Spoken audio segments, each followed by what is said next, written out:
After the state visit to Finland, the Chinese president will meet his U.S. counterpart Donald Trump in Florida, with Korean Peninsula security to be high on the agenda.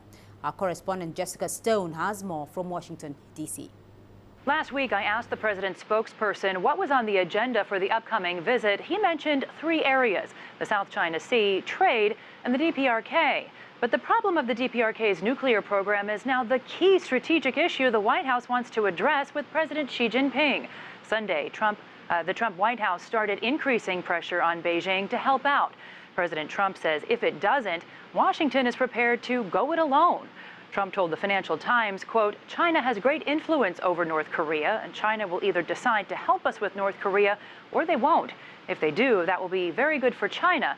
And if they don't, it won't be good for anyone." Keep in mind, Beijing has offered its own solution. Last month, Foreign Minister Wang Yi called on the U.S. to stop military exercises with Seoul in exchange for Pyongyang stopping its nuclear program. The goal would be to get back to the six-party talks. That proposal, though, was rejected by Washington. A White House official tells me President Trump's review of past DPRK policy is complete, though the National Security Council has not yet recommended any options to the president. But short of military action and dialogue, the only other unilateral action the U.S. could take are secondary sanctions against countries and companies that do business with the DPRK. That will most certainly involve sanctions against Chinese companies. China, of course, is a close neighbor to the DPRK and, as such, is very concerned about tensions on the peninsula. Shortly after the DPRK's February missile launch, in fact, Beijing suspended all coal imports from the DPRK through the end of the year.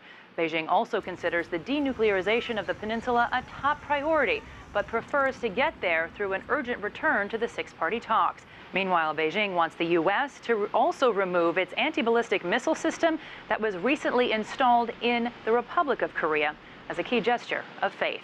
Jessica Stone, CGTN, Washington.